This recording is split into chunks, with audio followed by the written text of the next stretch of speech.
ऐसे हाथ करो, ऐसे रखो, जोर से दबाओ,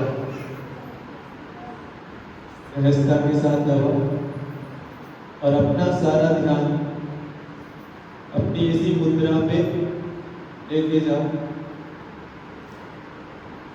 और हमारा पूरा ध्यान जैसे ही हथेली पे जाएगा और हम पूरे कंपित हुए से दिखाई देंगे और एक सेकंड के लिए हमें कुछ भी ना सोचना है, हमें बिल्कुल शांत हो जाना है। मैं ये बताऊं, एक मुनीम रहता है, मुनीम का समय फिक्स रहता है कि मैं 10 बजे आऊंगा, 6 बजे चला जाऊंगा, 6 बजे तक मेरी जिम्मेदारी है, 6 बजे के बाद मेरी कोई जिम्मेदारी नहीं। दुकान में चोरी हो जाए तो सेठ जी की, दुकान में लाभ हो जाए तो सेठ जी का। बस इसी तरीके से सिर्फ आधे घंटे के लिए हमें मुनीम बनना है और अपने मन से कह देना है, तुम बने रहो राजा, तुम बने रहो दुकानदार, तुम सबसे निपटते रहना, मैं तो 5-10 मिनट के लिए शांति से बैठना चाह रहा हूँ। और इस मुद्रा में अपने हाथ नीचे कर लीजिए, अर्थात जो सम्मेलन हो रहा है उसको मत भूलना। जब जब नींद आने लगे या फिर हमारा मन ना लगे तो एक बार हमें फिर से जोर से दबाना है अपनी हथेली को और फिर से उसी सहजता का आभास करना है। आज हम चलते हैं गंधकुटी की ओर। जैन आगम में 2 शब्द आते हैं, एक का नाम है समवसरण, जिसे समसरण भी कहते हैं, समूहसरण भी कहते हैं, और दूसरा नाम है गंधकुटी। तो मैं बताऊं, गंधकुटी सामान्य केवलियों की होती है जिनको तीर्थंकर प्रकृति का बंध नहीं रहता, और जिनको तीर्थंकर प्रकृति का बंध रहता है उनका समूहसरण लगता है। आज हमें यही समझना है कि गंधकुटी और समूहसरण क्या अलग अलग है या नाम ही अलग है।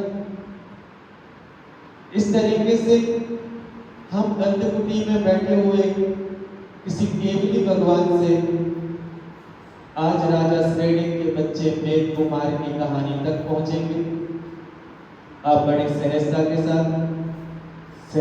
साथ बैठिए, शिथिल हो जाइए, सारा स्ट्रेस उतार दीजिए, सारा बोझ। और मैं तो कहूँ, मन के विकल्पों का बोझ है, मन की कल्पनाओं का बोझ है। विद्वान कहते हैं एक मन 40 किलो का होता है, और सचमुच हम ज्यादा भारी ना रहते हैं। जब हम नदी में जाते हैं और यदि हमारा मन हमारे साथ है तो हम डूब जाते हैं, और जैसे ही हमारी लाश हो जाती है तो हम तैर आते हैं। ये चीज हमें बताती है कि बोझ हमारे मन का है। जैसे ही ये मन शांत हो जाएगा, हमारा बोझ कुछ रहेगा ही नहीं, ज्यादा बोझ रहने वाला भी नहीं है। लेकिन हम मन को कभी अपने से अलग करना ही नहीं चाहते। हम तो ये समझते हैं कि मन ही हमारा प्राण है। नहीं, कीमती चीज आत्मा है, वो आत्मतत्व हमारा है, वो प्राण है, वो जीवन है, वो चैतन्य है। मन तो मिट्टी का है, हमारे साथ हमेशा न रहता है। इस तरीके से हमें ज्यादा मन को अपने से लगा के नहीं रखना है, मन को हमें दूर करना है। और मन जैसे ही शांत और दूर हो जाएगा, हम बड़े हल्के हो जाएंगे। मुझे पूरा विश्वास है 40 किलो तो हम हल्के हो ही जाएंगे। इसलिए हम अपने मन को स्थिर करते हुए आज समझते हैं गंधकुटी के बारे में। मैं बताऊं, मुझे तो नहीं लगता कि समम शरण में और गंधकुटी में कोई फर्क है, क्योंकि ये फर्क तो इस मानव की जमीन पे होता है। यहाँ पे मानव भेद कर लेता है कि ये महाराज जी को मानूंगा, दूसरे महाराज जियों को ना मानूंगा, इनकी चर्या अच्छी है इनको मानूंगा, इनकी चर्या अच्छी नहीं इनको मैं ना मानूंगा, या फिर मेरा दोस्त इनको मानता है मैं भी इनको मानूंगा, मेरे दुश्मन की ये महाराज जी है मैं इनको ना मानूंगा। ये सारे के सारे भेदभाव इस मानव की भूमि पे होते हैं। यदि ये सारे के सारे भेदभाव देवों में भी होने लगे तो स्वर्ग में और पृथ्वी में क्या अंतर रह जाएगा। मैं तो ये कहूँ ये मर्द भूमि है, यहाँ पे मरे हुए मन के मरे हुए, दिल के मरे हुए इंसानों का, जिनका अपना जमीर मर चुका है, उनका स्थान ये मर्द भूमि है, लेकिन देव अलग ही होते हैं। मैं तो ये कहूँ पुण्य तीर्थंकर का होगा, भले होगा, उनके साथ कई देव लगे रहते होंगे, उनका वैभव का वर्णन आगम में आया होगा, लेकिन यदि सम्यक दृष्टि देव होगा तो वो गंधकुटी में और समो शरण में कोई भेद न रखेगा। उसके पास तो सब चीज विक्रिया की है ना। यदि उसको एक समो शरण में जाके कुबेर को कहना पड़ता है कि रचना कर दो, और पलक नहीं झपकती समो शरण की रचना हो जाती है, कोई चीज की हानि नहीं होती,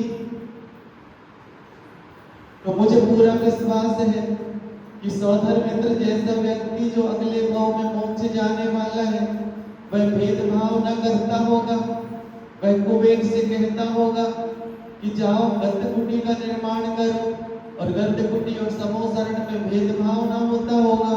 ये भेदभाव तो हमारे हैं। और मैं तो ये कहूँ गंधकुटी ज्यादा भारी शब्द है, गंधे आनी होती है सुगंध, और ध्यान रखो सुगंध वहीं तक नहीं फैलती, हवाएं ले जाके दुनिया भर में सुगंध फैला देती है। और सुगंध किसकी फैलती है तो मैं ये कहूँ जो भेदभाव ना करता है, सम शरण सबको समान स्थान देता है, सम अवसर, अवसर जिसके यहाँ समान है। और ये समावसरण शब्द ही जैन दर्शन की जान है, रीढ़ है। ये कह रही है कि यहाँ कोई व्यक्ति भक्ति ही ना बना रहता है, सबको समान अवसर है। जिस प्रकार से महावीर शेर की पर्याय से महावीर की पर्याय तक कदम बढ़ाते गए, उसी प्रकार से हमारी भी इस पर्याय से यदि हम कदम बढ़ाते हैं सही दिशा की ओर, तो हमारे पुण्य के अवसर, हमारे साथी सह पुण्य जोड़ने के अवसर, हमारे मुक्त होने के सारे अवसर खुले हैं।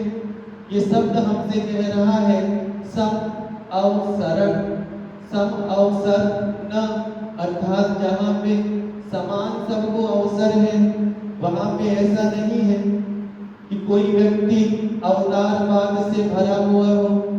ये जैन दर्शन की सबसे बड़ी खूबी है और दूसरे धर्मों से जैन दर्शन को अलग करती है। यहाँ पे किसी एक व्यक्ति की ही कीर्ति नहीं गाई जाती।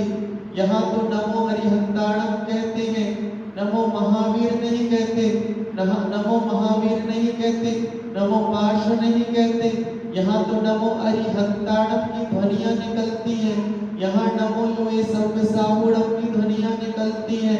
किसी व्यक्ति विशेष का नाम न लिया गया, किसी व्यक्ति विशेष का नाम ले लिया जाए तो हम संकुचित हो जाए, हम भी संप्रदाय में बट जाए।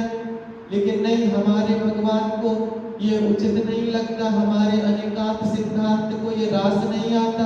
हमारा अनेकांत सिद्धांत तो सब में गुणों की पूजा करने को कहता है, जहाँ भी गुण देख लो वहाँ झुक जाओ। और मैं यही आज आपसे कहूँ, मंदिर में रहने वाली कोई भी मूर्ति हो, सबके सामने हम अपना सिर झुका लेते हैं, अपने परिणामों को शांत रख लेते हैं। इसी तरीके से हमें ध्यान रखना चाहिए। कर्म बड़ा खतरनाक रहता है, कर्म का पहिया हर किसी के ऊपर से निकलता है। कर्म का चक्र ऊपर से घूमता रहता है। हर साधक यहाँ पे आने वाला जिस दिन संसार से मुक्त होने की भावना पाता है, जिस दिन ये कहता है कि मुझे संसार आसान लग रहा है, उस समय वो अपनी दीक्षा के लिए एक कदम बढ़ाता है। लेकिन हर कोई इंसान जो सोचता है वो होता कहाँ है? यहाँ आके उसके पुराने पाप कर्मों का इतना तीव्र उदय रहता है कि अच्छी चर्या करने के बाद भी वो चर्या अच्छे से नहीं कर पाता है, और जब चर्या अच्छे से नहीं कर पाता है तो शिथिलाचार उसके अंदर आ जाता है। मैं ये कहूँ, ये सारा का सारा द्वंद पुण्य और पाप के ऊपर निर्भर करता है। और मैं तो ये कहूँ कि सुनो, यदि किसी की चर्या अच्छी ना देखो तो उसकी ज्यादा सहायता करना, उसको ज्यादा सहायता की तुम्हारी जरूरत है। मैं तो ये कहूँ, सामने वाला व्यक्ति का पुण्य तीव्र है, उसके यहाँ 4 जन लगे रहते हैं, दरवाजे खोलने के लिए लगे रहते हैं, इसलिए कोई कहता है कि ये संत दरवाजे भी नहीं खोलता। मैं ये कहूँ, दरवाजे से बाहर निकलता है तो खोलता क्यों नहीं? उसके लिए कोई दूसरे लोग खोलते होंगे, और कोई संत के पास दरवाजा खोलना पड़ता है, इसका मतलब ये है उसके आसपास कोई नहीं है, निकल तो दोनों रहे हैं ना। इसलिए मैं ये कहूँ, तुम उसका पुण्य बन जाना, और जब कोई साधक निकले तो दरवाजा तुम खोल देना। यदि उसको दरवाजे खोलने में कोई परेशानी जाती है, उसको कोई कष्ट जाता है, तो तुम जल्दी जाके उसका पुण्य बन जाना। तुम किसी संत को ना छोड़ देना, तुम किसी संत की चर्या देख के उसको ना छोड़ देना। मैं तो ये कहूँ, बड़ी खूबी तो ये हो जाएगी कि संत तुमसे जुड़ा रहे, उसको लगे कि ये व्यक्ति मुझसे दूर ना हो जाए, इसके बड़े अच्छे परिणाम हैं, इसका धर्म की ओर रुझान है, ये मुझसे रूठ ना जाए। यदि मेरी चर्या खराब हो जाएगी तो मुझसे रूठ जाएगा, और तुमने यदि किसी संत को दृष्टि दे दी तो बहुत बड़ा काम हो जाएगा। इसलिए मैं ये कहूँ, जिनकी चारों ओर ख्याति फैल रही है वही अच्छे हो, ऐसा ना मान लेना। इस दुनिया में भव्य और अभव्य की कोई पहचान नहीं कर सकता है। हो सकता है ये मान का पिंड हो, जिसकी खूब कीर्ति फैल रही हो, और खूब कीर्ति फैल करके मान के अहंकार से बन के वो नीचे भी जा सकता है। और जिसका अभी पुण्य नहीं है वो घर से तो निकल गया है, लेकिन पुण्य कर्म का उदय आएगा तो उसका मन ज्यादा निर्मल रह सकता है। जब कीर्ति की गुदगुदी आती है, गुदगुदी आने से शैतान और हावी हो जाता है, बच्चे बच नहीं पाते, बड़े भी नहीं बच पाते, लेकिन संत तो अलग रहते हैं। लेकिन अभी सभी परीक्षा ही तो दे रहे हैं, इसलिए मैं तो ये कहूँ, ये भेदभाव अलग कर देना। तुम तो झुकते जाना, झुकते जाना, झुकते जाना, और जिस दिन ऊपर जाके कटघरे में खड़े होंगे अपन, तो अपन तो कहेंगे भगवान मेरा क्या दोष है, मैंने कोई गलती ना की, मैंने तो संतों को देख के अपने भाव निर्मल किए हैं। और मैं तो ये कहूँ, जब माली रहता है वो बागवान फूलों को भी देखता है और कांटों को भी देखता है, अपने फूलों, अपने पौधों से कांटों को अलग करने का भाव भी नहीं करता। उसको पता है कि फूलों की रक्षा कांटे ही करेंगे, कांटे ना होंगे तो फूलों की रक्षा ना हो पाएगी। इसलिए मैं तो ये कहूँ, इस संसार में ये भी तो देखो कि किस तरीके से सबके लोग रहते हैं, उंगलियां एक सी ना रहती हैं, उनकी गलतियां हम इग्नोर क्यों ना करते जाएं। हर किसी व्यक्ति के पास शेर जैसी शक्ति थोड़ी ना है। मोक्ष मार्ग मालूम है, जानता हूँ कि मोक्ष मार्ग शेर की चर्या के करने के जैसा रहता है, लेकिन उसके बाद भी हर किसी के लिए रास्ते जब खोले गए हैं, समोसरण नाम लिया गया है, तो मैं ये कहूँ कि सुनो, तुम किसी की लाठी बन जाना, तुम किसी का पुण्य बन जाना, और तुम किसी का पुण्य बन के उनकी सहायता करते रहना, और जैन दर्शन के 4 चांद लगा देना। क्योंकि मैं तुमसे ये पूछूं कि तुम्हारे गांव से यदि कोई महाराज जी निकले और उनके साथ यदि कोई भी व्यक्ति ना हो, तो दुनिया ये ना जानेगा किसकी चर्या अच्छी है, किसकी चर्या बुरी है। वो तो ये नाम रखेगा कि जैन अपने महाराज जियों की सेवा नहीं कर पाते हैं। इसलिए लोक लाज से भी बचने के लिए हमें अपना कर्तव्य निभाना चाहिए। और एक बात और कहूँ, मुझे तो बड़ी प्यारी कहानी लगती है, एक दिन मैंने पढ़ी हुई थी, बड़ी प्यारी है, तो मैं भी सुनाऊं। तुम भी शायद उससे कोई लाभ ले सको। सुनते हैं कि देवों के यहाँ एक राजा की बड़ी कीर्ति थी कि ये बड़ा दानी है, कि ये बड़ा दानी है। इसके लिए दान देने में कोई व्यक्ति बस मांग ले, ये तो सब कुछ देने तैयार है और संतों की सेवा भी बड़े अच्छे भाव से करता है। एक देव आ गया और देव ने उसकी परीक्षा ली। एक महाराज जी का पड़गाहन हो गया। पड़गाहन होते ही जैसे ही पूजन के बाद मुद्रा खोली गई आहार के लिए, महाराज जी ने अंजलि बनाई और सुनते हैं कहानी कहती है कि देव ने उन साधु को कीलित कर दिया। जैसे ही कीलित किए गए साधु अब वो अपनी अंजलि ना हटा पा रहे हैं, ना मुख तक ले जा पा रहे हैं। देवीय प्रकोप चल रहा है, परीक्षा की घड़ी है। परीक्षा की घड़ी में किसी को भी निमित्त बना लिया जाए, निमित्त बना लिया गया है और साधु साथ खड़े हुए हैं और राजा के हाथ में इच्छू का घट है, गन्ने का रस का घड़ा है, सोने का घड़ा है, इच्छू रस हरे रंग का है, साधु के हाथ में जा रहा है। जैसे ही साधु के हाथ में जा रहा है, साधु अपनी अंजलि को हटा नहीं रहा है और राजा कह रहा है कि यदि साधु ना हटा रहे हैं तो मुझे घड़ा हटाने की क्या जरूरत है, साधु हटाए तो मैं घड़ा हटाऊं। और सुनते हैं कहानी कहती है एक घड़ा सारा समाप्त हो गया, अंजलि में डलता गया, डलता गया। राजा ने मंत्री से कहा दूसरा घड़ा लेके आओ और दूसरा इच्छू रस का घड़ा भरा आ गया। साधु की अंजलि में गिरता जा रहा है इच्छू रस, लेकिन राजा का मन एक बार भी नहीं कर रहा है कि क्या हो रहा है। राजा सिर्फ देख रहा है, दान का भाव उसके अंदर है, सामने उसके महापात्र है, अच्छा पात्र उसको मिल गया। सुनते हैं ऐसे घड़े 7 हो गए। 7 घड़े के बाद भी साधु की अंजलि में रस छोड़ता जा रहा है राजा। और देखते देखते देव कह रहा है क्या कर रहे हो, ये क्या कर रहे हो, तुम्हें दिखाई नहीं देता, तुमने सारा का सारा रस बेकार कर दिया, अपव्यय कर दिया। और तभी अपनी विक्रिया अलग करता है कि साधु की अंजलि ढीली हो जाती है और साधु भी देख के दंग रह जाते हैं कि ये क्या हो गया। साधु ने कहा मुझे तो ऊपरी बाधा थी, मैंने अपने हाथ अलग न किए, लेकिन तुम तो ध्यान में थे, तुम्हें तो अपना घड़ा रोक लेना चाहिए कि साधु की अंजलि भर गई है। अब इस बात पे राजा क्या कहता है, ये बड़ा मार्मिक है। राजा कहता है मैं अपना काम कर रहा था, मेरा काम देना है और तुमने उसका क्या उपयोग किया है ये तुम जानो, उसके जिम्मेदार तुम हो, मैं ही सारी जिम्मेदारी ले लूंगा तो काम कैसे चलेगा। सुनते हैं उस दिन देव उस राजा की प्रशंसा करके चला गया। मैं भी यही कहूँ, तुम्हारे पैसे का सही उपयोग करना है तो जिन साधुओं की चर्या अच्छे से पालन नहीं हो रही है, तुम यदि उनका पुण्य बन के लग जाओगे तो मंदिर बनने से बड़ा काम हो जाएगा, सक्रिय सम्यक दर्शन हो जाएगा, साधु समझ जाएंगे।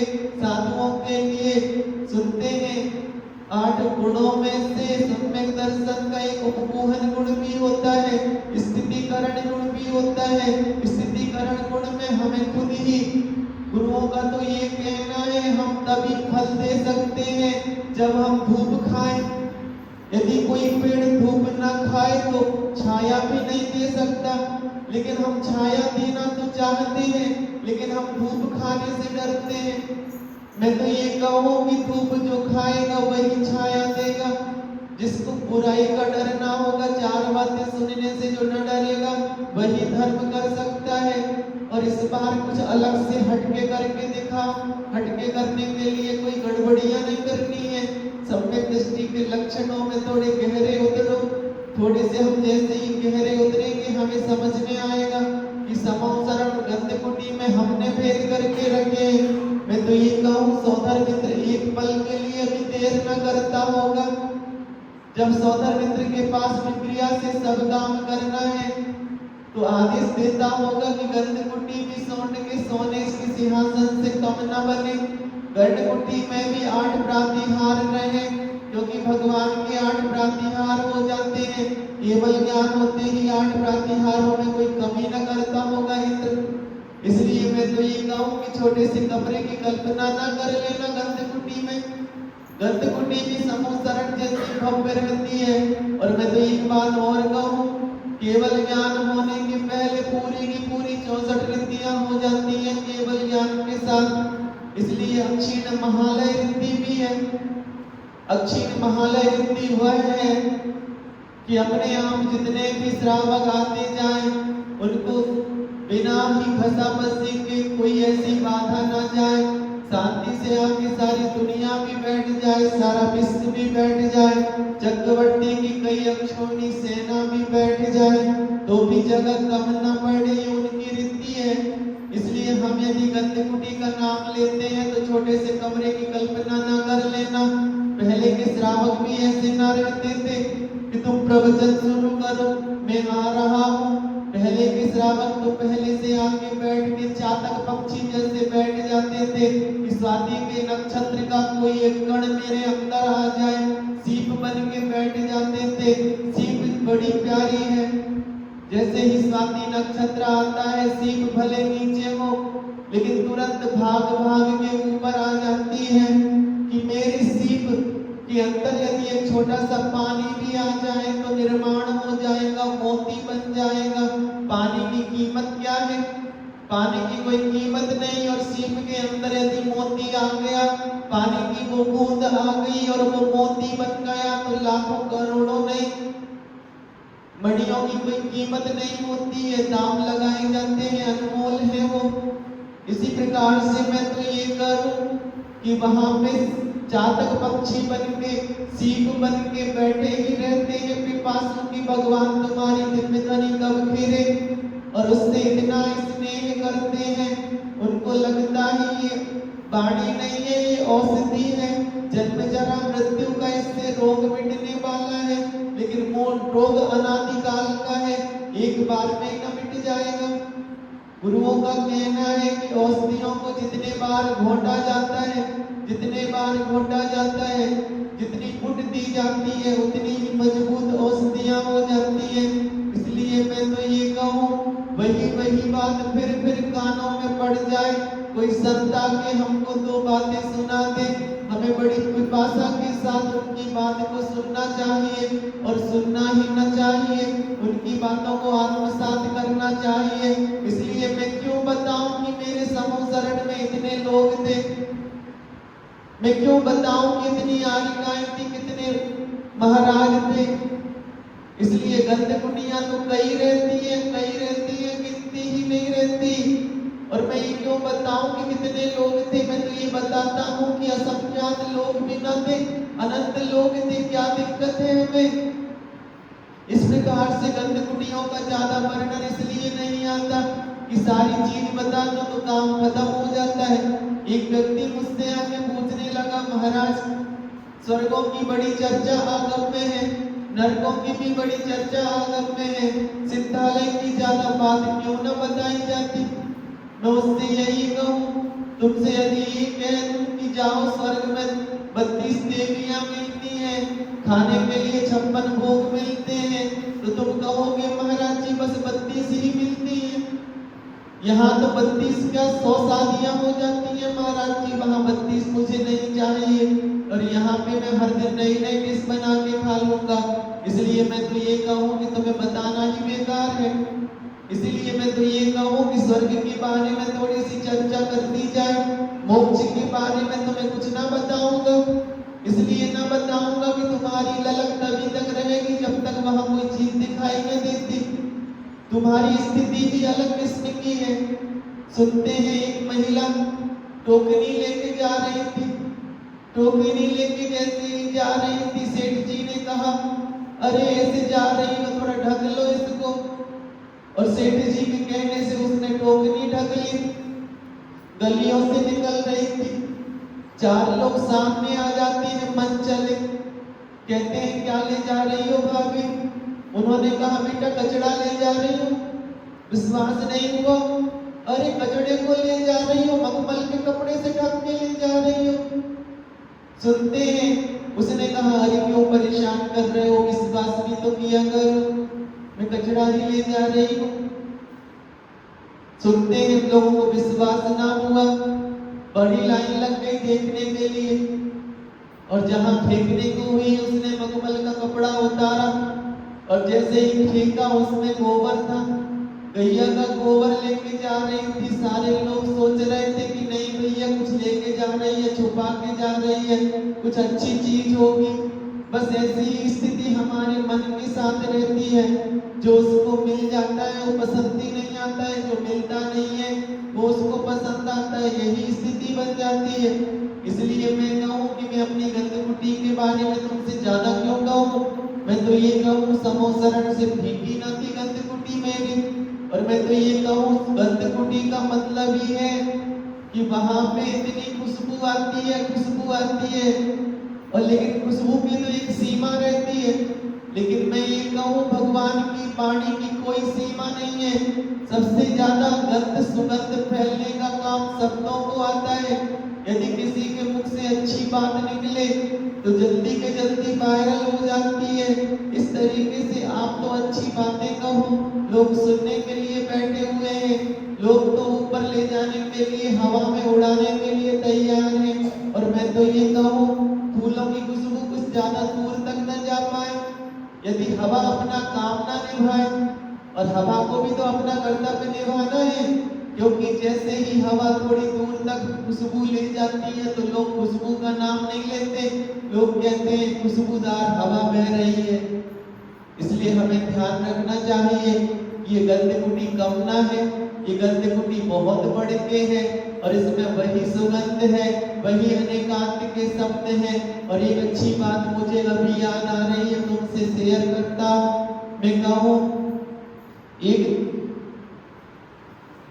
एक गुरु ने अपने बच्चों को आयुर्वेद के बारे में शिक्षा दी, औषधियों के बारे में शिक्षा दी, और सिखाते सिखाते आज परीक्षा का दिन है, और परीक्षा के दिन उन्होंने सारे बच्चों को एक कोरा कागज पकड़ा दिया, और कोरा कागज पकड़ा के कहा कि जितनी सप्लीमेंट्री चाहिए हो ले जाओ, क्योंकि आज तुम यहाँ से कॉपियों का ढेर ले जाओ, आज तुम्हारी परीक्षा है, और तुम्हें जाके सारी दुनिया में, सारे जंगल में घूमना है शाम तक, और शाम तक तुम घूमते रहना, और घूमते घूमते तुम यदि घूमते रहो वहां पे ऐसा पौधे का नाम लिख के आना जिसमें कोई औषधि के गुण ना हो।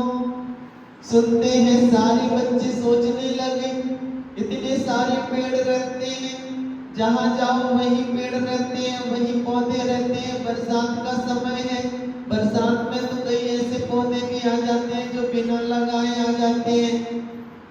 और तुम्हें बताऊं, सारे लोगों ने एक एक सप्लीमेंट्री नहीं, 10-10, 20-20 सप्लीमेंट्रियां ले ली कि खूब लिखूंगा, खूब लिखूंगा।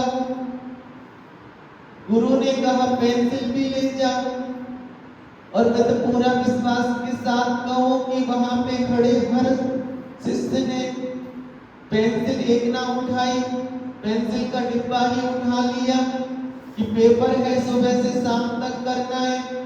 प्राय करके 3 घंटे में पेपर खत्म हो जाते, और ये पेपर तो बड़ा बड़ा है।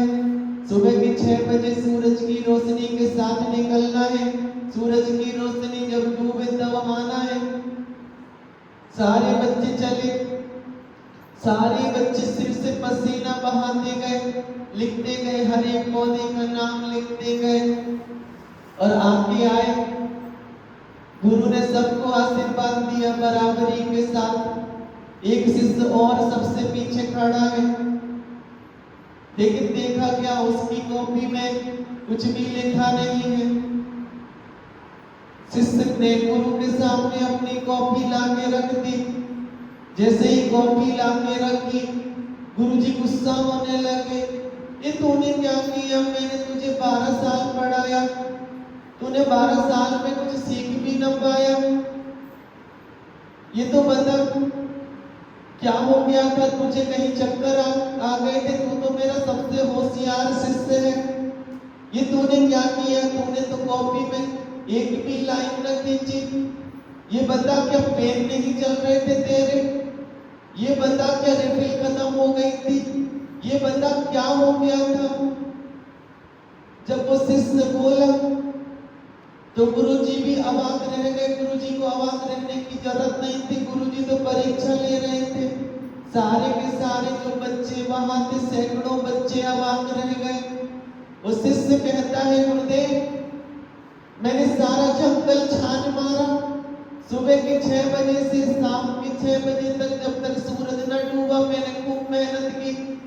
ये मेरे पैरों के कांटे तुम्हें बता रहे होंगे, लहूलुहान मेरे पैर हैं, मेरे हाथ भी लहूलुहान है। मैंने कांटों वाले पौधों के पास भी गया, लेकिन आपने मुझे जो 12 साल में सिखाया उसमें मैंने यही सीखा कि एक भी पौधा ऐसा नहीं है जिसमें औषधि के गुण ना हो। मुझे सारे पौधों में कुछ ना कुछ औषधि के गुण मिले गुरुदेव। और गुरुदेव ने जैसे ही ये सुना, उसकी पीठ थपथपाने लगे और कहने लगे, तू फर्स्ट आया, तुझे मैंने 100 में से 100 नंबर दिए। बस यही बात मैं तुमसे कहूँ, अनेकांत भी ऐसा ही है। अनेकांत के आगे कोई भी शब्द फीका नहीं है, सब शब्दों की कीमत है।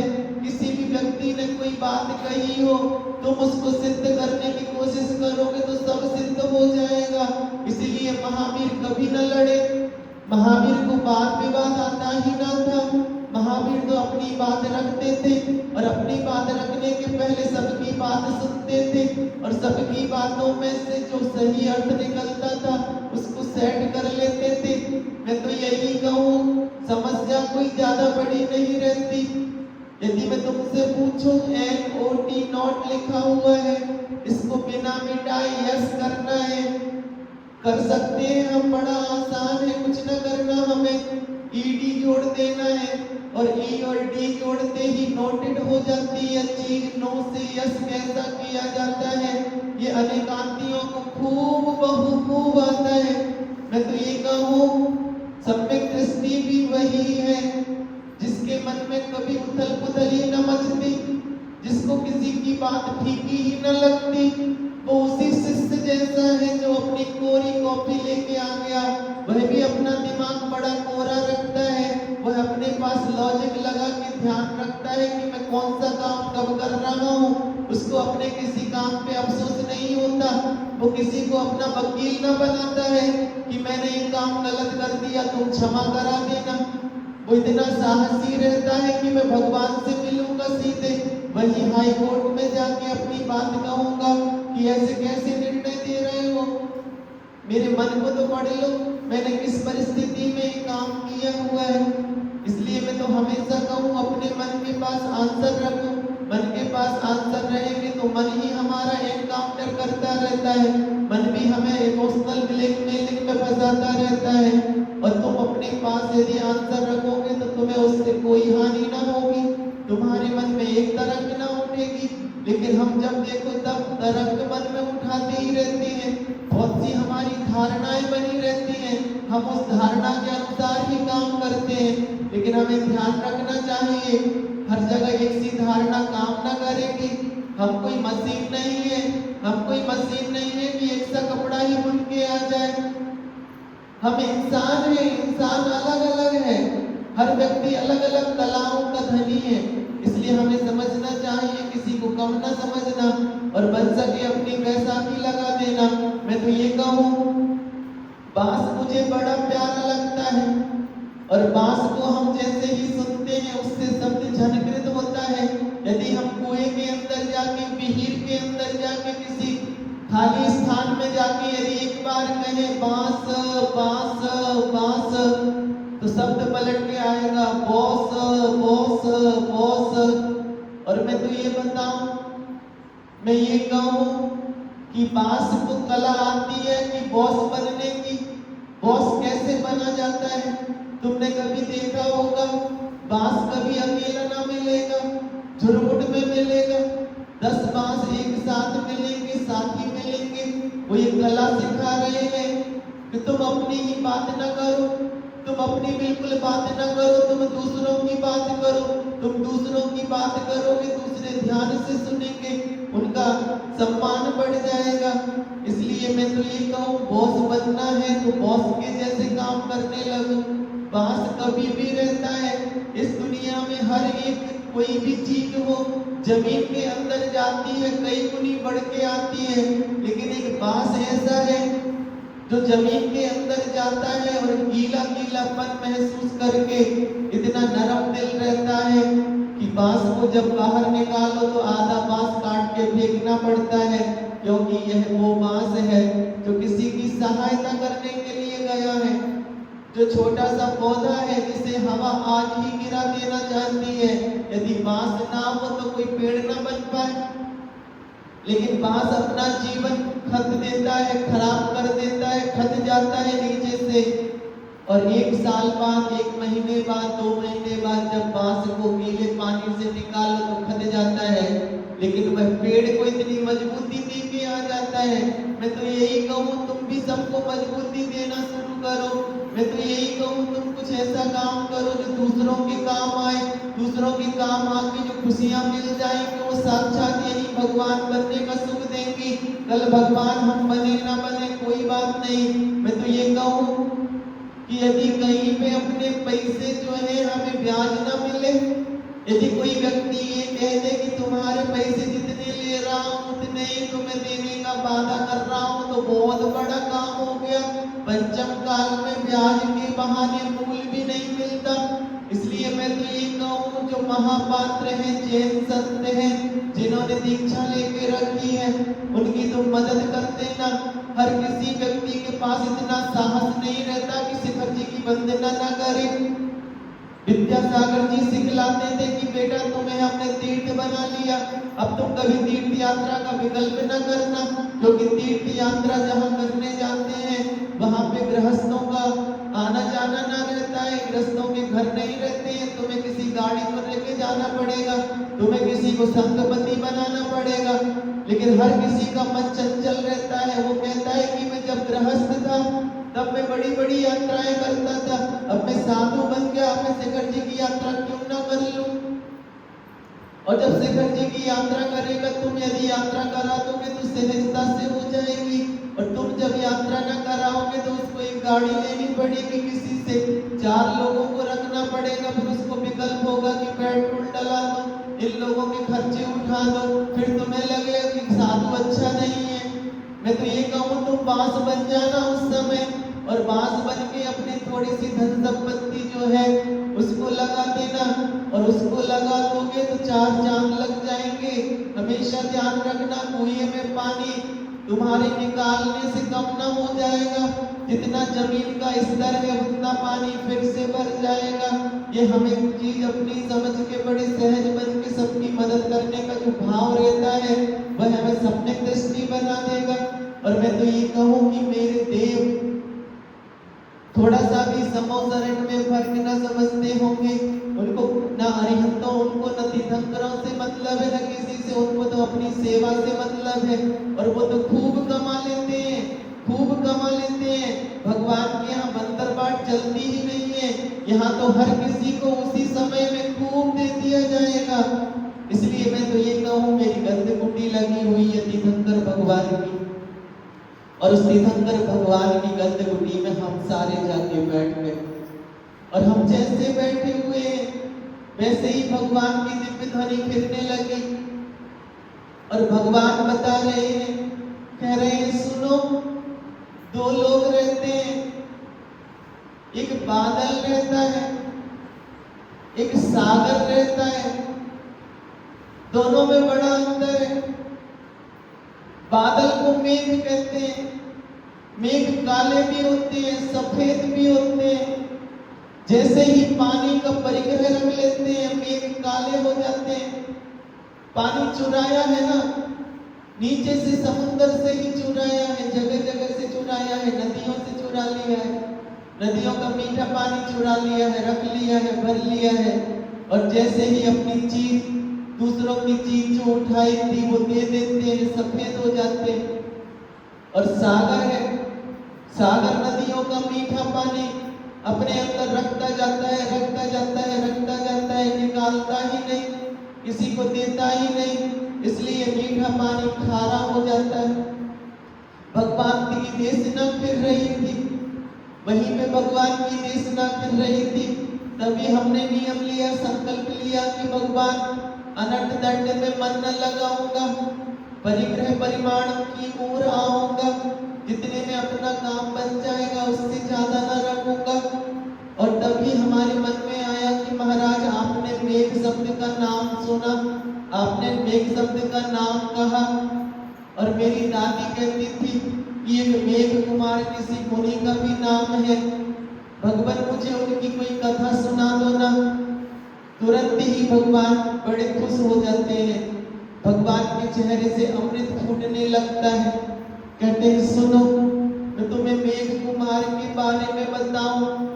मेघ कुमार बड़ा प्यारा बच्चा है, बचपन से ही उसकी माँ ने सुनाया कि बेटा संसार में न फंसना, संसार तो चक्र जैसा है, संसार तो उस भंवर जैसा है जहाँ से बड़े बड़े हाथी भी टूट जाते हैं, संसार तो उस मकड़ी का जाला है जो दूसरों के लिए बुना जाता है लेकिन मकड़ी भी उसी में प्राणांत करती है। संसार ऐसा ही है कि एक गिलास में दूध हो, आधे गिलास दूध हो और उसमें मक्खी गिर जाए, मक्खी प्रयास करे कि मुझे ऊपर आना है, लेकिन किनारे इतने दूर हैं कि मक्खी तड़पती रहती है लेकिन बाहर निकलने का रास्ता ना मिलता।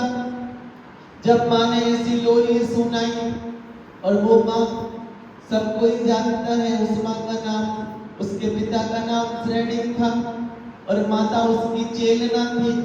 बच्चा जैसे ही बड़ा हुआ, बड़े होते होते एक दिन कहने लगा, पिताजी में मेरा मन अब घर में न लगता है, विषय को मुझे अच्छे न लगते हैं। कहने लगा, एक बार मैं बैठा हुआ था और मेरे सपने में आया कि विषय शब्द में आगे ही विष लगा हुआ है, पीछे नहीं लगा, आगे ही लगा हुआ है विष। समझदार को इशारा ही काफी रहता है। पिताजी आज मेरे मन में आ रहा है कि मैं अब घर छोड़ दूं, जंगल चला जाऊं। पिताजी कहते हैं, बेटा सुनो, जल से पिंड कमल जैसे भी तो रह सकते हैं घर में हम, अभी उम्र क्या है तुम्हारी, छोटे हो तुम। मेघ कुमार कहने लगा, पापा जिसके पास जल हो वो जल से भिन्न कमल रहे, वो कीचड़ से भिन्न रहे। मैंने तो बचपन से कीचड़ लगाया ही नहीं, आपने कोई बोझ भी मेरे ऊपर ना रखा, आपने कोई मुझे राग रंग भी न सिखाया, अभी मेरी छोटी ही उम्र है, अभी मेरा ब्रह्मचर्य चल रहा है। और उन्होंने कहा कि सुनो, जिनके पास जल है वो जल से भिन्न रहे, जो कीचड़ में पैर फंसाए हैं वो निकलने का प्रयास करें। यदि मैंने कीचड़ फंसाया ही नहीं तो आप मुझे क्यों कीचड़ में जाने के लिए कह रहे हैं। और पिताजी जो है मौन हो जाते हैं, बच्चे के सामने हार जाते हैं, बच्चे से क्या कहें, सत्य का जो प्रलोभन उसने कर दिया। सुनते हैं अपनी माँ के पास गया, माँ ने भले लोरी सुनाई थी लेकिन लोरी सुनाते वक्त उसने सुना दी थी कि बच्चों पे संस्कार डालने चाहिए, लेकिन इतने दिन से माँ के पास रहता था। माँ की जो राग भरी बातें हैं वो कहने लगी, ना बेटा ना, तेरे बिना मैं न जी पाऊंगी, तुम मुझसे दूर मत जाना, अभी तो बड़ी उम्र है तुम्हारी, धीरे धीरे करके तुम चले जाना, मैं भी जाऊंगी, मैं भी आरिका बनूंगी, तब चले जाना। बच्चे ने कहा, नहीं माँ, माँ किसी का भरोसा थोड़ी ना रहता है कि हर किसी को बुढ़ापे तक समय मिले। बहुत सारे पत्ते ऐसे नहीं होते हैं जो पीले झड़ीले होके ही झड़ते हैं, कुछ कुछ कोमले भी ऐसी शैतानी हवाएं चलती हैं जो तुरंत के तुरंत बीजों को अलग कर देते हैं, पेड़ भी नहीं बनते देते। बड़ी कठिन प्रक्रिया है। मेघ कुमार ने अपनी माँ से कहा कि माँ सुनो, यदि मिट्टी में कोई बीज डाला जाए तो यदि वो बीज ज्यादा नीचे गहरा चला जाए तो भी पौधा न बने, ज्यादा ऊपर रहे तो भी पौधा न बने। चिड़ियों की चोंच इतनी लंबी रहती है पक्षियों की कि वो खोद खोद के जमीन से बीज निकाल ले जाते हैं, और थोड़े दिन बाद यदि पौधा बन जाते हैं तो बकरियां आ जाती हैं, बकरियों से पौधा यदि बच जाए तो हवा उनको आड़ा कर देती है, हवा भी बच जाए तो कीड़े लग जाते हैं। उसने कहा, माँ कोई भरोसा नहीं है, तू मुझे जाने दे। माँ ने भी कठोर जी करके उसको आज्ञा दे दी। और बच्चा जैसे ही गया, सीधे जाकर के वह जंगल चला गया। जंगल में एक साधु महात्मा बैठे हैं, अवधि ज्ञानी महाराज जी बैठे हैं। उनके 500 शिष्य हैं, कम ना थे शिष्य। आज हमें शिष्य मुनि भोज होने लगे हैं। हमें भी ध्यान रखना चाहिए, हम अपना कर्तव्य नहीं निभा रहे हैं। यदि हम अपना कर्तव्य ना निभाएंगे, हम उनको बोझ समझने लगेंगे। मैं तो ये कहूँ, विद्यासागर महाराज जी ने इसलिए दीक्षाएं कम देनी कर दी, प्रतिभा स्थली खोल दी, उन्होंने हथकरघे खोल दिए, क्योंकि हमें साधु संत धीरे धीरे करके बोझ मालूम पड़ने लगे। मैं तो ये कहूँ, हमें अपना कर्तव्य निभाना चाहिए। और हमने जैसे ही शुद्धि का भोजन छोड़ दिया, साधु बोझ लगने लगे। यदि हम शुद्धि का भोजन खाएं तो साधु की इतनी भूख ही नहीं रहती है कि साधु हमारे यहाँ समा ना जाए। हमारे यहाँ तो इतना रहता है कि साधु भी खा ले तो कम ना हो, क्योंकि हमें ध्यान रखना चाहिए। दाने दाने पे हर किसी का नाम लिखा रहता है। और साधु यदि अपने घर आता है तो अपना खाना का जो भोजन है और जो दाने हैं वो साधु के कहलाने लगते हैं, नहीं तो एक भोगी के दाने कहलाते हैं। कीमत बढ़ ही जाती है। हमारे पूर्वज लाइन लगा के खड़े रहते थे कि साधु महाराज आप हमारे घर आ जाओ, और आप यदि उस भोजन में से भोजन ले लेंगे तो अमृत बन जाएगा, और मैं खाऊंगा तो घाटी उतरेगा, माटी हो जाएगा। ऐसी धारणाएं पहले रहती थी, इसलिए सुनते हैं उनके 500 शिष्य थे।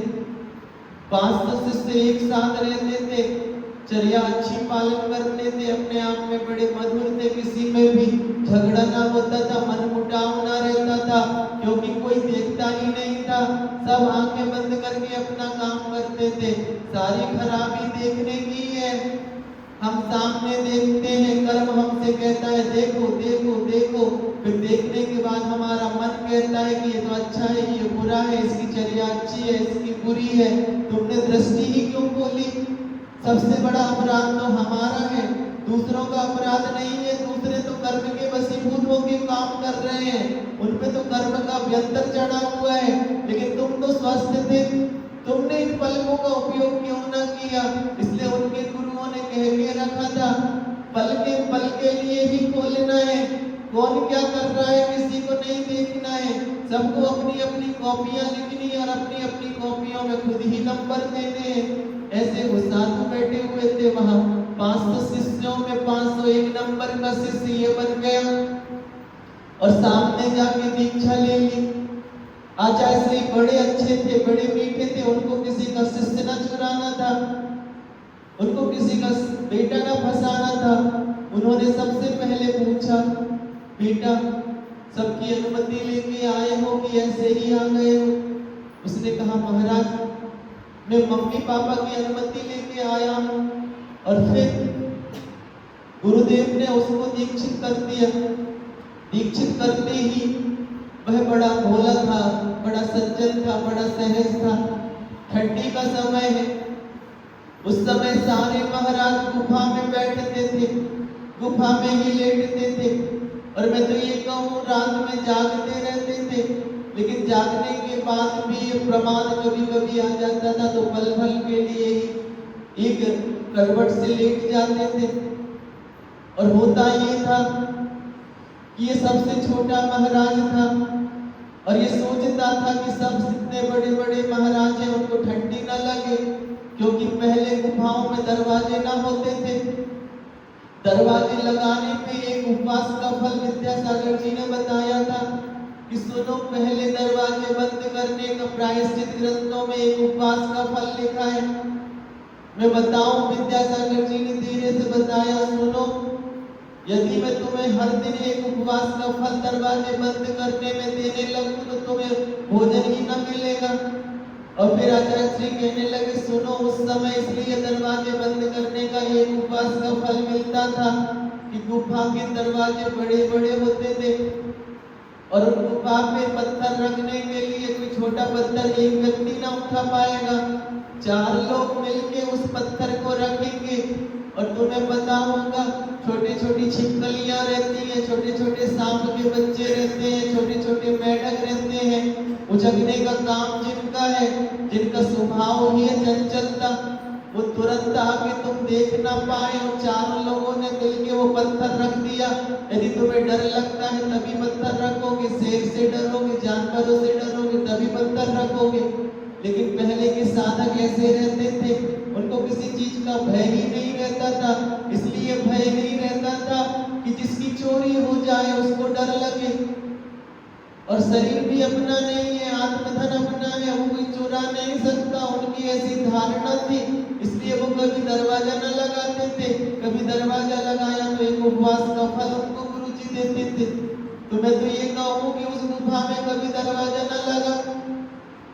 मेघ कुमार इतने कमजोर न थे, श्रेष्ठ राजा की चेलना रानी के बच्चे हैं, बड़े संस्कार से संस्कारित। जो चेलना रानी सम्यक दर्शन में पंडिता थी, उसका बच्चा है, उसके गर्भ से निकलने के बाद उसके संस्कार तो बड़े निर्मल होंगे। उसने कभी दरवाजा न लगाया, सारे के सारे संतों को अंदर लिटा देता था, बैठने के लिए पाटा दे देता था। जो जैसे बैठते थे, जमीन में बैठना होता था, संत अपने अपने अनुसार बैठ जाते थे। और बताओ, ठंडी की साएं साएं करती हुई हवाएं चलती थी, और हवाएं जब चलती थी तो जो गुफा के द्वार पे लेटा होगा उसकी कितने बार नींद लगेगी, हमें खुद एहसास करना चाहिए कि यदि हम ठंडी में रहते हैं, रजाई से उड़े रहते हैं, और हमारा हाथ यदि नींद में कहीं रजाई के बाहर निकल जाए, चार दीवारी के अंदर, तो हमारा हाथ ठंडा हो जाता है। और जिस साधु को ठंडी ठंडी हवा के थपेड़े लग रहे हैं, उसकी कितनी बार नींद लगेगी, कितनी बार नींद खुलेगी। मैं तो ये कहूँ कि ठंडी के समय में सो ही न पाता था, और बैठते हैं तो कब ठंडी लगती है, आसन लगा लो। लेकिन जैसे ही लेट जाते हैं सारे आसन खुल जाते हैं, शरीर शिथिल हो जाता है। शिथिल होते ही ठंड अपना प्रकोप दिखाती है, शैतान आ जाता है, ठंडी और लगती है, दांत गिटगिटाने लगते हैं। और ऐसे समय में मैं तो ये कहूँ कि रात में साधु उठते ही नहीं है, अपने भोजन और पानी को ऐसा संभाल के रखते हैं कि अल्प मात्रा में उनका मल बने, और अल्प मात्रा में ही लघु शंका करने को जाना पड़े, वही योगी है। लेकिन कर्म सबका ठीक नहीं रहता, किसी का पेट ठीक नहीं हो, किसी को कोई रोग हो जाए, बहुमूत्र का रोग हो जाए, तो उसमें से कुछ साधु ऐसे रहते थे जिनको रात में उठना पड़ता था। और जो साधु रात में उठते थे, अंधेरा रहता था, वहां पे कोई लाइट न रहती थी, प्रकाश न रहता था, मणियां न रहती थी। साधु महाराज अपनी पीछे से परिमार्जन करते करते, मैं तो ये कहूँ कि साधुओं की लाठी है पीछे, जैसे अंधों की रक्षा करने में लाठी काम करती है, वैसे ही मैं कहूँ कि दुनिया में यदि किसी सत्य से तुम कहोगे कि तुम्हें एक ही चीज रखना है, क्या रखोगे, तो वो साधु अपने साथ एक छोटी सी लाठी रखने का प्रयास करेगा, जो वृद्धावस्था में ऊपर चढ़ने में चलने में काम आएगी, और अपनी सुरक्षा भी कर लेगा, और अंधेरे में वो देख देख के उससे चलना भी सीख जाएगा। ऐसी पीछे भी हमारी लाठी के जैसी है, और उसी से परिमार्जन करते करते बचते बचते महाराज निकल के आए, और दरवाजे पे जहाँ मेघ कुमार सो रहा था, लेटा हुआ था, बैठा हुआ था, उसको संभलते संभलते भी पैर लग गया, और वैसे ही पैर लगा, मेघ कुमार उठ के खड़ा हो गया, और खड़े होते ही उसने गुस्सा न किया, उसने बड़े शांत भाव से संत के पैर छू लिए, और संत के पैर छू के कह रहा है, भगवान धन्य हो गया मैं, आज तो बहती गंगा मेरे घर में ही आ गई। अभी तो मुझे गंगा जाना पड़ता था, सुबह उठ के मैं आपकी चरण वंदना करता था, आपको नमोस्तु करता था। मैं धन्य हो गया भगवान, आप मेरे घर खुद ही आगे चल के आपने मुझे अवसर दे दिया। महाराज जी मौन रहते थे, क्या कहे, कुछ ना कहते थे, लेकिन एक स्पर्श वाला हाथ देते थे, उनके सिर पे रख देते थे, उनको स्पर्श करा देते थे कि, और वो कहना चाह रहे थे, क्षमा करो, धोखे से हो गया। लेकिन क्षमा तो वहां मांगी जाती है जहां गलती की जाए। सामने वाले ने गलती ही ना मानी तुम्हारी, तुम उससे क्षमा मांग रहे हो, ठीक है तुम्हारा कर्तव्य तुम मांग लो, लेकिन उसके मन में तो एक भी बार ना आया कि तुमने उसको पैर मारा। वो तो यही कह रहा है कि धन हो गए, आज आपके चरण रज मेरे हृदय से लग गई। मैं आपके चरण रज को चाह रहा था कि हृदय से लगा लूं, और वो चरण रज अपने हृदय में न लग पाती थी। आज आपके चरण का स्पर्श मेरे हृदय में हो गया। चरण रज में अपनी आपके चरण रज में अपनी अनमोल धरोहर समझूंगा, और अनमोल धरोहर समझ के उसको कभी ना भूलूंगा, ऐसा वो कह रहा है। और तुरंत ही महाराज बाहर जाके गुफा के थोड़े आगे जाके परिमार्जन करके उत्सर्ग समिति के साथ लघु शंका से लौटते हैं, पैर को गरम पैर को धोते हैं। और मैं ये क्यों कह दूं कि मेरा पात्र मेघ कुमार फिर से जाके लेट गया।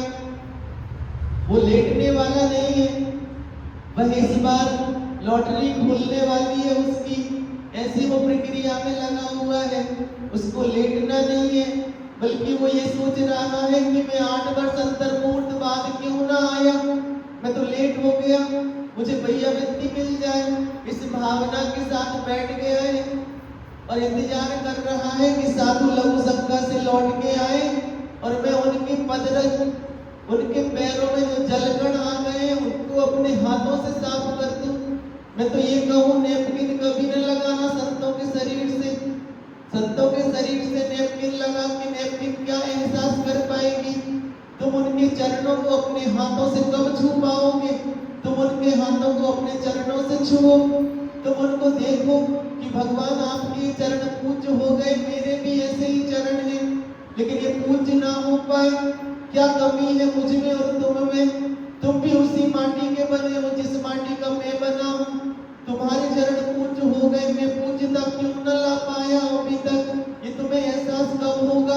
नैपकिन लगाने से ना होगा, कपड़ा लगाने से ना होगा। कपड़े को तुम लगा दोगे, घर में जाके न जाने अपने ही कपड़ों के साथ धो लोगे, और जो अपना नियम लेके बैठे हैं कि जीवों की हिंसा न करूंगा, तुम उनके उनकी नैपकिन को उठा के वॉशिंग मशीन में डाल दोगे और वहां से नदियन बिच चीर डुबाए, कोसन की जीव मराए, साधु को भी उसमें लपेट लोगे। इसलिए मैं क्यों कहूँ कि वहां कोई कपड़ा रहता था, मैं तो ये कहूँ अपने ही हाथ को पोछा बना लिया था, प्रासुप बना लिया था, और बैठे हुए थे कि संत आए और उनका मैं परिमार्जन कर दूं, गद्दों तक अपने माथे से ले लूं, और बस ऐसा ही हुआ। और मैं ये कहूँ नैपकिन से पोंछने में तो 1 सेकंड में सूख जाता है। तुम क्यों नहीं अपने बचपन की क्रिया को अपनाते हो। जब हम छोटे थे, बच्चे थे, तब स्लेट को पकड़ के कहते थे कुआं का पानी कुआं में जाए, नदी का पानी नदी में जाए, मेरी स्लेट सूख जाए।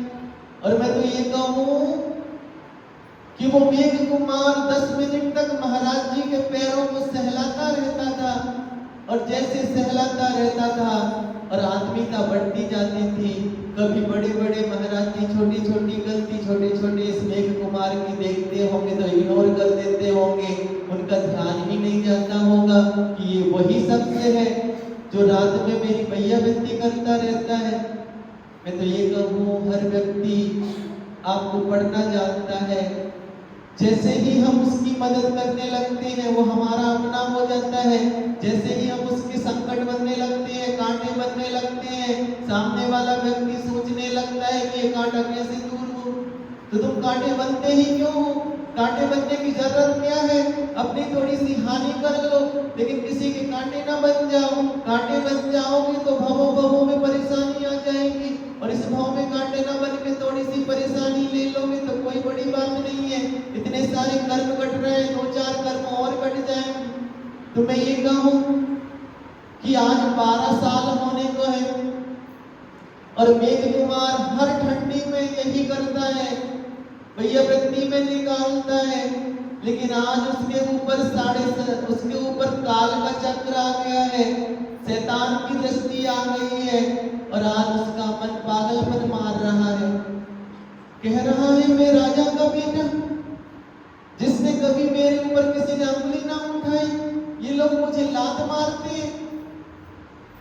सचमुच मैं तो देखा हूं कि शैतान जिस दिन हम पे हावी होने आता है, और हम भगवान की संतान है, संतों की संतान है, हम संतों की संतान होके भी क्यों शैतान के कब्जे में आ जाते हैं? उस समय हम क्यों भूल जाते हैं कि हमें थोड़ा सा विवेक रखना है? 12 वर्ष की समझ काम ना आई, 12 वर्ष के उपदेश काम ना आई। अवधि ज्ञानी मुनि के द्वारा ऐसा उपदेश दिया जाता होगा, उसको भी काम ना आया, और ऐसा पाप कर्म का उदय आ गया कि आज सोच रहा है कि दीक्षा को छोड़ूंगा, सुबह होते ही अपने घर जाऊंगा। मुझे तो समझ में आ रहा था कि यहाँ तो कल्याण होता है, यहाँ तो अपमान होता है, हर एक साधु मुझे लात से मारते निकल जाते हैं, और ये प्रक्रिया 12 साल से चल रही है। मैं तुमसे कहूं, हमेशा ध्यान रखना, जब भी एकांत में अपने मन में कोई विचार आए, उसमें बहते मत जाना, और पाप का विचार आए तो बिल्कुल ना बहते जाना, क्योंकि पाप का विचार आएगा तो तुम्हें नाले में ही पटक देगा, तुम्हें खाई में ले जाके गिरा देगा। किसी दूसरे व्यक्ति से जिस पे तुम्हारा विश्वास हो, उससे अपनी बात कर लेना, तुम्हारा मन हल्का हो जाएगा, नहीं तो तुम अपनी अपनी बातों में घुटते रहोगे। लेकिन यहाँ पे कोई ऐसा व्यक्ति ना मिला कि जो उसको समझा दे, और वो समझना चाहे तो समझे, समझने के लिए तैयार ही नहीं है, मन की उधेड़-बुन में है। अभी तक तो उसके लिए ठंड की थोड़ी सी आभास होती थी, लेकिन आज उसको ठंडी भी नहीं लग रही है, मन खोया खोया है, इसी विचार में लगा है कि कब मैं यहाँ से जाऊं, मुझे अब दीक्षा वीक्षा नहीं लेनी, मुझे अपनी आत्मा का कल्याण न करना। सुनते हैं कहानी आगे कहती है, सुबह हुई गुरुजी से कहने लगा, भगवान मैं घर जाना चाहता हूँ, मुझे आपके संग में न रहना। अवधि ज्ञानी मुनि है, सारी बात जानते हैं, लेकिन सफाई देने के लिए तैयार नहीं है। इसलिए नहीं है, वो जानते हैं कि यदि मैं सफाई दूंगा तो वो सोचेगा कि इनको शिष्य का लोभ है। हमेशा ध्यान रखना, जब अपने से बड़ा कोई रहता है तो अपन को बीच में न बोलना चाहिए। उन्होंने भी यही किया, उन्होंने कहा बेटा तू घर जाना चाहता है चला जा, लेकिन तूने मुझे गुरु माना है तो गुरु दक्षिणा दे जा।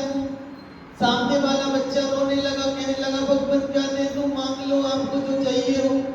उन्होंने कहा बेटा मुझे कुछ न चाहिए, बस मैं ये चाहता हूँ कि महावीर का समोसरण पास में ही लगा हुआ है, चल हम दोनों मिलके वहां चलते हैं, एक बार उनके दर्शन करके अपने घर चले जाना, तुम्हें साधना नहीं करनी मत करना। एक बार झूठे झूठे मन से ही महावीर के दरबार पे चलो, महावीर का समोसरण लगा है बेटा वहां चलो। सुनते हैं, मना करते करते भी मेघ कुमार मान गया कि भगवान मैं समोसरण में तो जाऊंगा, बाहर से ही आ जाऊंगा।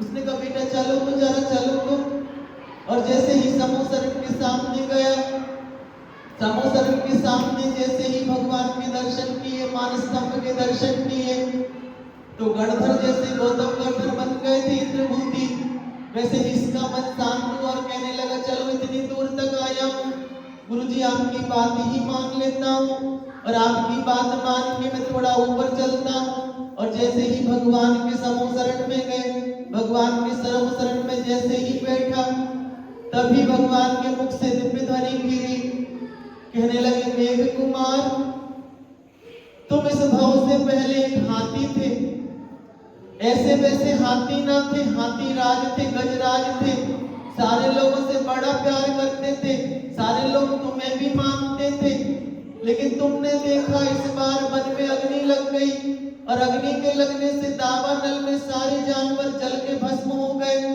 तुमने सोचा कि छोटे छोटे जानवर जब मर जाते हैं, और हर किसी का जीवन है, पूरा जीवन जीने का सबको अधिकार है, इस बार क्यों ना मैं एक प्रयोग करके देखूं, इस बार अग्नि लगे तो एक की भी हानि ना हो, एक भी जान माल की हानि ना हो, न एक पेड़ मुरझाए, न एक पेड़ जले, उस अग्नि में ऐसा कुछ करो।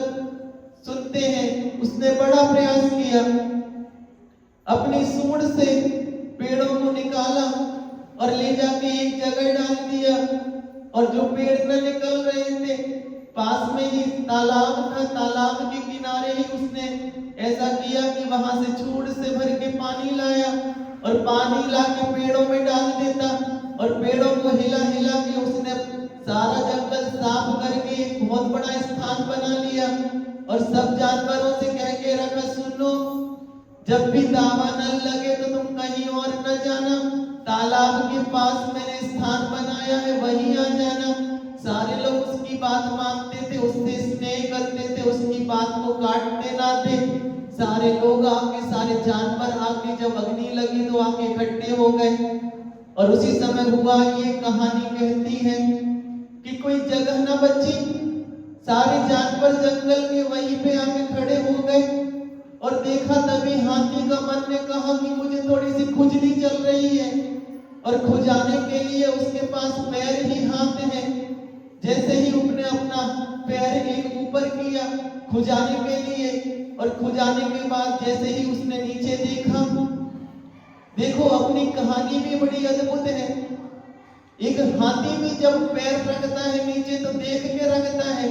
हम हाथी से भी गए बीते हैं, हम आके सीधे ही बैठ जाते हैं, हम ऐसे ऐसे गद्दों पे बैठ जाते हैं जिसके अंदर वायु का एक जीव भी हो सकते हैं। हम सीधे चले जाके हरी पे पैर रख देते हैं। हमें भी समझना चाहिए कि कोई व्यक्ति जब हम पे चिल्लाए, कोई व्यक्ति हमारी शिकायत करे, तभी हम उसको पीड़ा देने से माने कि उसमें पीड़ा, यदि जीव है तो उसको हम पीड़ा देने से दूर रहे। उस हाथी ने नीचे देखा, और जैसे ही नीचे देखा तो वहां एक खरगोश बैठा था, और खरगोश को बैठे देख के उसने अपना पैर नीचे ना किया। और सुनते हैं अग्नि की उम्र 3 दिन की रहती है, 3 दिन तक अग्नि धधकती रही जंगल की। और ये हाथी जो मेघ कुमार का जीव है, ये 3 दिन तक अपने पैर को उठाए रखा।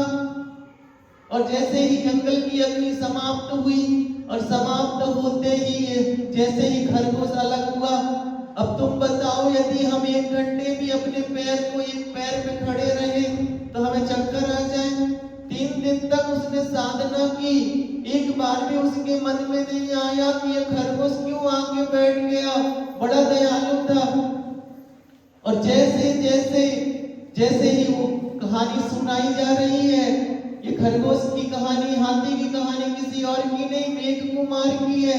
मेघ कुमार अपनी ही चर्चा सुन रहा है भगवान के मुख से। और भगवान कहते हैं जैसे ही 3 दिन हुए, और 3 दिन होने पे जैसे ही खरगोश बाहर गया और तुमने नीचे पांव रखा, पांव संभल न पाया, तुम फिसल गए। और 3 दिन से रखा था, तुम्हें चक्कर आ गए, तुम बेहोश हो गए, तुम्हारे प्राण ही निकल गए। लेकिन तुमने अपने प्राण तो दे दिए मेघ कुमार, लेकिन एक खरगोश के प्राण बचा लिए। और जैसे ही जैसे ऐसी बात कहते जा रहे हैं, मेघ कुमार की आंखों से आंसुओं के झरने निकल पड़े। मेघ कुमार का मन बदल गया, कहने लगा देखो मैंने हाथी की पर्याय में, जानवर की पर्याय में इतनी दया रख ली, इतना काम कर लिया, इतना साहस रख लिया, और यहाँ मुझे कोई लात थोड़ी ना मार रहा है, कोई जानबूझ के ना मर रहा है। यहाँ तो उनका पैर हमसे लग जाता है, मेरे मन में पाप क्यों आ गया। और मैं कहूँ फिर से महावीर के समोसरण से बाहर निकल के उसने अपने मुनि से फिर से प्रायश्चित लेके दीक्षा ले ली, और तुरंत ही अपना कल्याण कर लिया।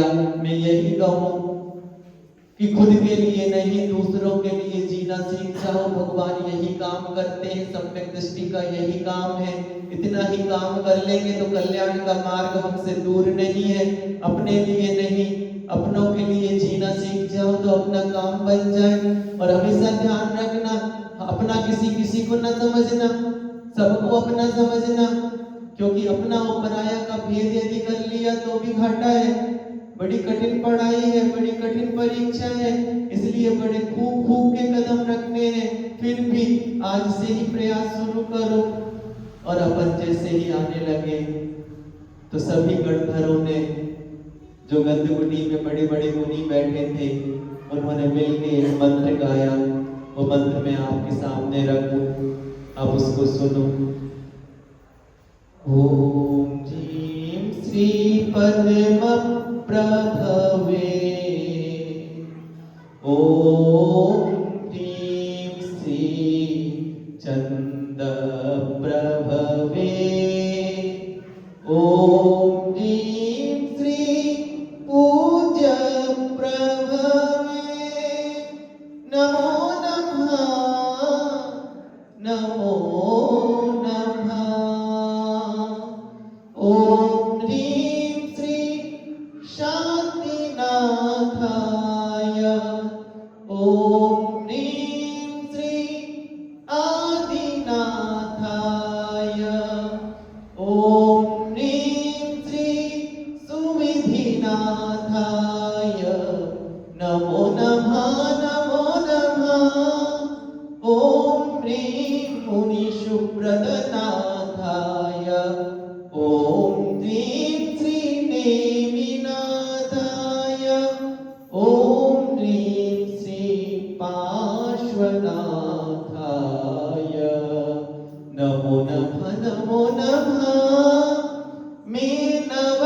वक्रः शान्त्यर्थं तेन वक्रः